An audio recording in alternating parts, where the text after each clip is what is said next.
Good morning. This is Jason Dean coming live at you again for another Film Fanatic show. It is Wednesday at about 8 o'clock, and I hope everyone's doing good. Another pretty nice day. We've had some pretty nice weather. Yesterday was pretty hot. It was almost in the 80s. It was kind of unusual and kind of strange. So, yeah, today's show, I'm pretty excited. This was a movie that I just pretty much saw for the first time. I don't think I might have seen this film when I was a very little kid, but I there there's certain things about it that felt like kind of reminded me that, or that I thought, okay, I have seen this, but I don't think I did. And and it came out in 1982. Awesome movie, and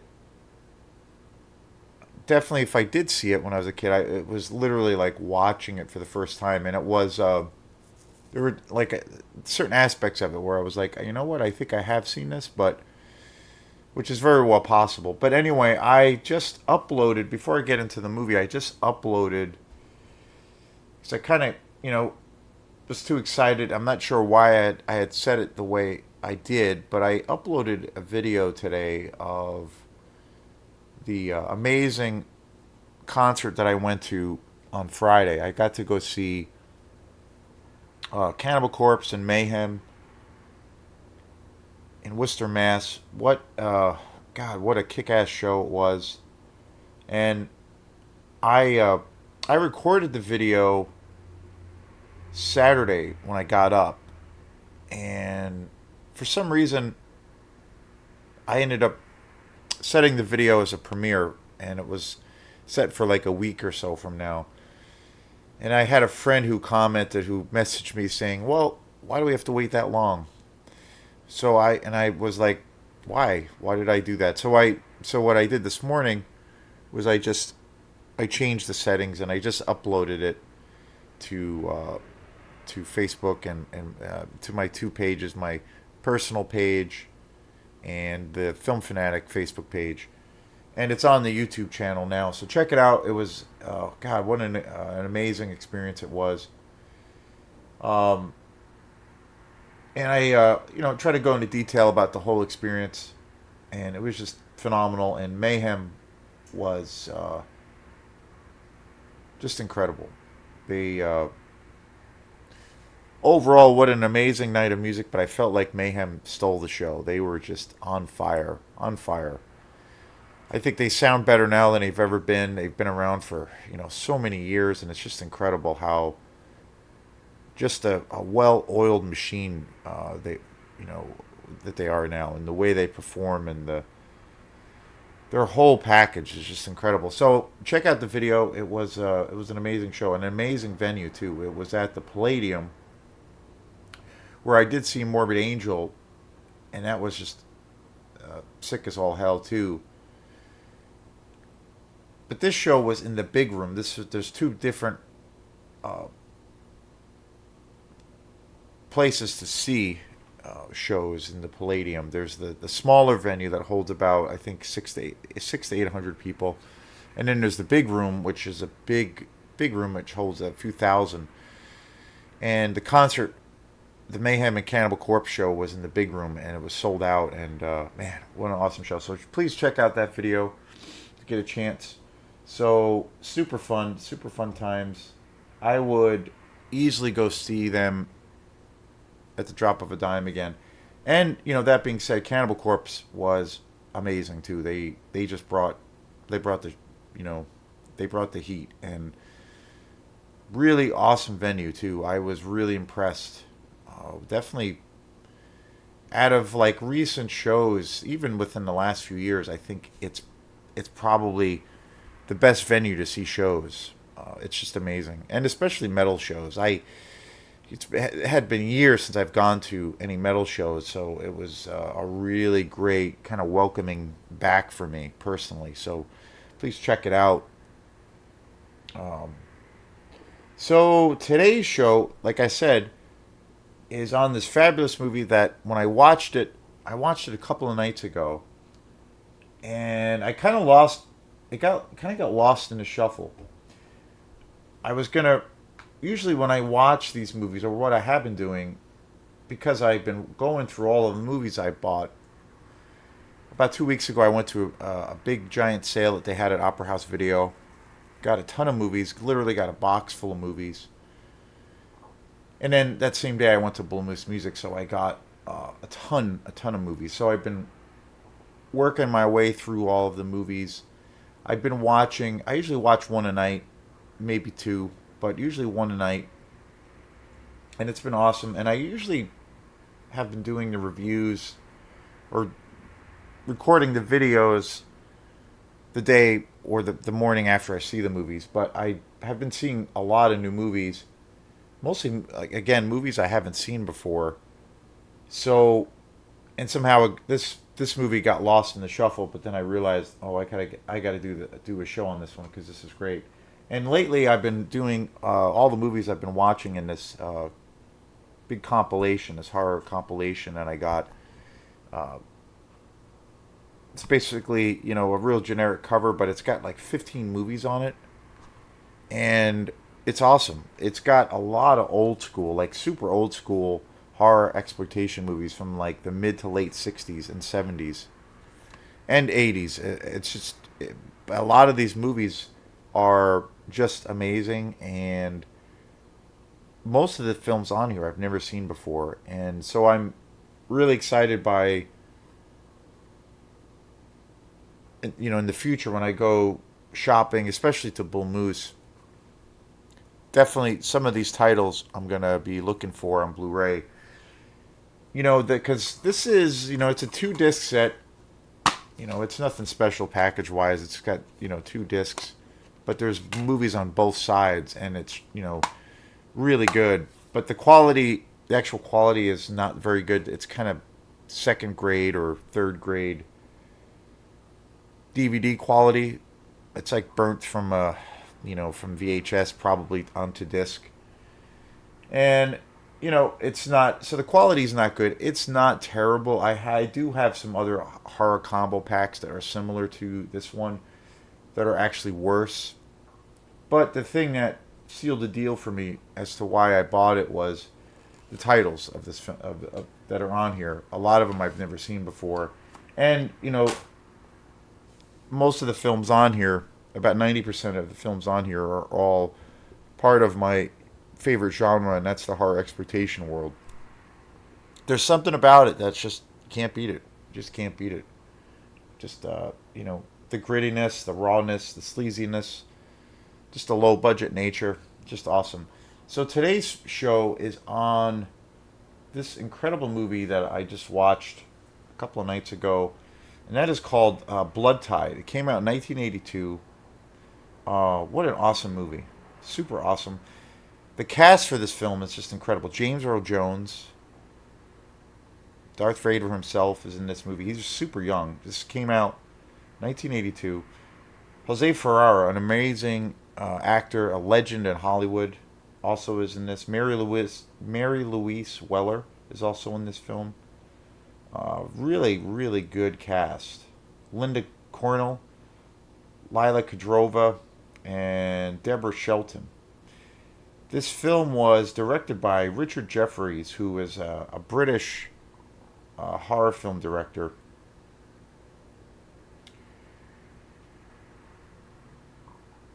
He was the screenwriter for Tron Legacy for Disney Studios, and has done a whole bunch of movies. Living Hell in 2008, Blood Tide 1982, which is today's show, Elfman in 2012, which is funny, Cold Creek Manor 2003. These are all like newer films or relatively newer films.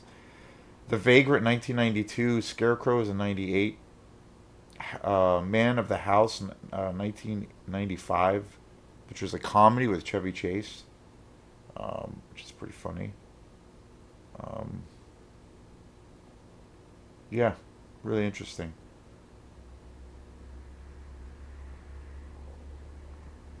So it doesn't seem, after looking him up, he's done a whole lot of horror films.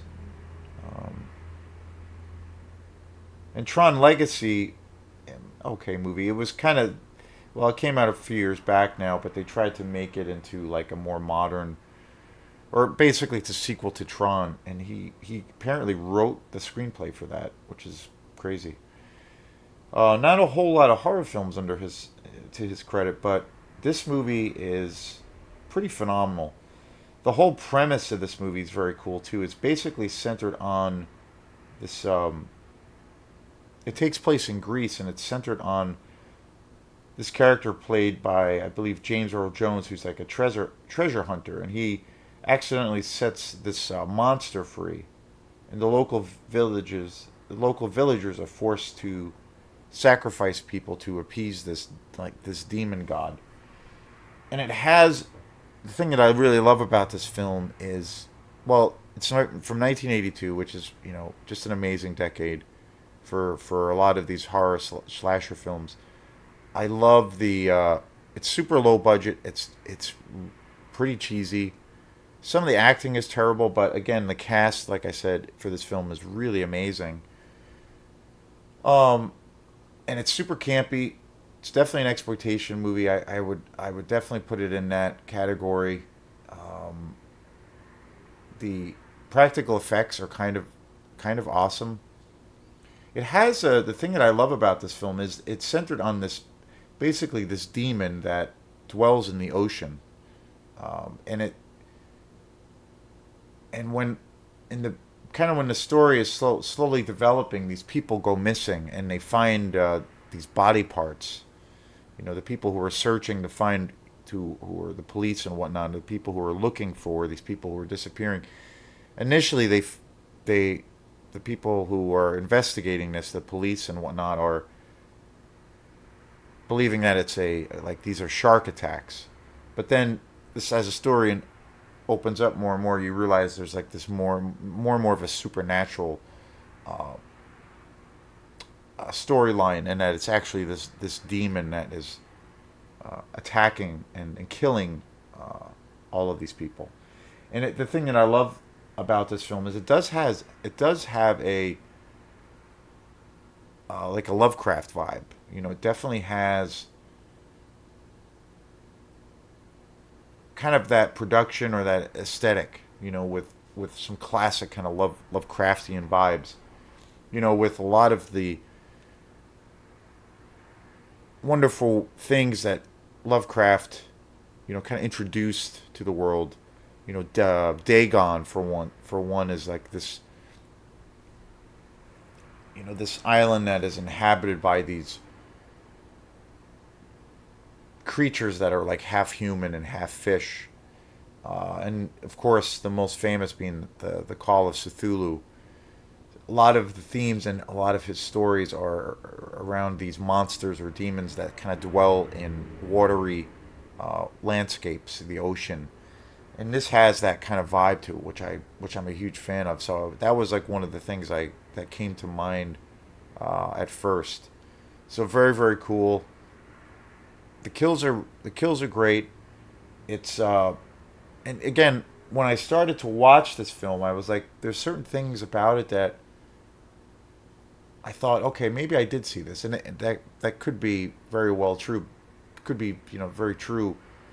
But again, it's if I did see this film, it was probably when I was a kid, when it was probably on cable back in the day when there were these kind of midnight showings of late night horror movies, or that might have been a case of how I'd seen it, or even on VHS. But super awesome movie, super cool, and I would love the quality of this film on this on this DVD compilation combo pack is pretty decent. It's not bad. It's not great. It's by any stretch of the imagination, but it's pretty decent, and I think it's definitely watchable. And overall, like, I've been super excited, super stoked that I bought this compilation, because again, it's you know exposing me to all these cool movies, and I have a lot more to go. I have probably about 5 or 6 films in, and I've been posting all these videos about all of these movies. So the first disc is just about done. I think there's one more, and then there's a whole nother disc. So it's been super cool. Such a cool thing of discovery.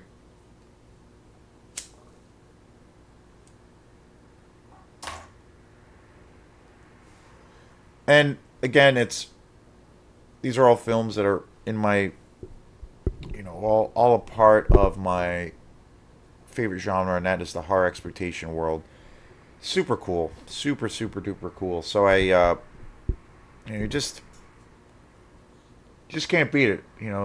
My favorite decade, like I've always said before, is the '70s, '80s. I mean, you just can't beat it. It's the golden. I feel like it was the golden period for, well, for slasher films, especially slasher films, which is my favorite. But when it comes to just all the movies that are kind of in the horror exploitation world. And that being said, a lot of the films I've been doing coverage of from this combo pack, a lot of those films, most of the movies are from the '60s. There was one movie I did a show where it was actually from the '50s, and I am all about, if I'm into something or I go down a rabbit hole for like a particular style of filmmaking that I love, or it could be music or whatever. I love going down that rabbit hole and checking out kind of the lineage of where things might have come from, kind of the source material. And that's one of the coolest things about these movies is, you know, seeing where how old these films are, where they were, coming out in the '60s, and some of these films are actually pretty graphic. There's going to be an upcoming show for another film that I just watched last night, and I was kind of amazed by how gory it actually is, and that considering that this came out in the '60s, and and it definitely has a slasher quality to it. It's pretty amazing. Just the other day I saw there's been some talk that the legendary director John Carpenter is supposedly going to be making some new movies. There's been lots of rumors of him doing another Escape from New York film, or like a sequel, which I don't know. I don't know if that's probably the best idea, and I think obviously John Carpenter has kind of past his prime, but he's been doing lots of film score work, which has been pretty cool. He's been focusing lately on music, so he composed all of the music for the somewhat crappy David Allen Green films for Halloween, with the exception of Halloween Kills or Halloween Ends.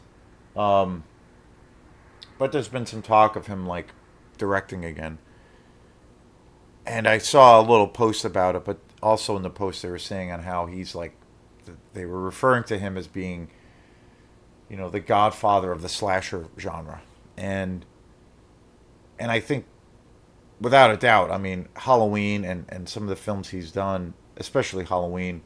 I mean, those are landmark, treasures in the world of slasher films. But there were many, many films that came before Halloween that I feel really laid the groundwork for slasher films. So, although I think he's a legend, and he definitely contributed to the slasher film, and really, I think he was definitely the Halloween was definitely the first slasher film that really became a huge box office sensation. And of course, it came out of the independent world. So it definitely, in that regard, changed the history of horror and the slasher genre forever, and still continues to influence it. But as far as uh, the genre itself, there were many, many films that came out before Halloween, and many films that influenced him before Halloween came out. So that title isn't quite accurate. I mean, even some of these films I've been watching in in this combo pack. Like again, they're some of them are from the '60s, so they're predating, and they're not straight up slasher films, but there's a couple of movies that are definitely like slasher inspired. They're pretty gory, and there's like kind of this mass killer kind of scenario. And they predate Halloween by so many years. So it's pretty awesome when I come across that whole kind of thing, and I realize it makes me realize how vast the genre is. And with Blood Tide, you know, it's definitely I'd say overall it's a little bit more of a creature feature, but it does have slasher elements to it. And the creature design is super cool, super cheesy, and just amazing. I'm all about At the end of the day, I'm all about practical effects, creature design. I'm all about the in-camera wizardry that filmmakers had to rely on, and it was their only means of expressing um, those things in films back then. And they did a lot of these amazing things for with just by today's standards, nothing financially, and super cool and amazing. And I just feel like there's always that element that when you see really good practical effects, it has a lasting power that you'll want to see again because it has a tactile, tangible kind of quality to it. Everything feels lived in. It feels real. It's got this organic thing. So not a fan of CGI, and I think there's so much crap, especially now with so much of a heavy reliance on digital. I think it's super rare. Um, there are examples of where it's successful as far as the use of CGI and a lot of digital work for practical effects. But for me, it's really rare, and there's so much overabundance of it that now when I see it, you know it just takes me out of the movie. The biggest example for me of that is a movie that just came out this summer, The Voyage of the Last Demeter, which is about basically a chapter or less. Well, basically, it's a few pages in the Bram Stoker Dracula, story. The classic, iconic story by Bram Stoker, and it's basically this little excerpt in the book, which I have always felt is like kind of the coolest part of the book, but it's about Dracula's voyage from from Europe, from Transylvania to England, and then the Voyage of the Last Meter is basically a full length feature film just based on that excerpt from the book, which is a really cool premise, and it's actually a really good movie to a point. And when they have the monster reveal, when they show Dracula, and when there's like this climactic, when it kind of goes to where the climactic ending is approaching, there's so much CGI, and it is, I think, absolutely terrible, and it totally took me out of the movie. And to me, that's a primetime example of why I can't stand CGI now. I had a tolerance for it, and again, I think there are some good examples of it. But after seeing how it just, for me, just completely fucked up that movie, and that movie had a lot of potential. It has some really good attributes, but for me, it took me out of the movie so much, so far that it ruined the entire experience for me, and I was just like, I walked out of the theater just really frustrated and aggravated. So, and it caused me to give that movie two thumbs down. And again, I go back to a movie like Blood Tide. Obviously super low budget, not meant to be taken seriously like the Voyage of the last Demeter, where it's a very serious movie, but when it comes down to the kills and the monster reveal, it's just so fabulous, and it's all on reliance on practical effects, and to me, you just can't beat it. So I highly, highly recommend this movie. It's a great creature feature slash horror exploitation movie from 1982. Fabulous movie. It will be a movie that I will look, in my travels. I will be on the lookout to see if I can find it anywhere, because it would be awesome to see it in a really good like a Blu-ray edition, because the quality is not very good on this, but it's okay. So yeah, definitely check it out. An awesome movie, super fun, great atmosphere, really great atmosphere. So this is Jason Dean, and we will see you next time. Peace.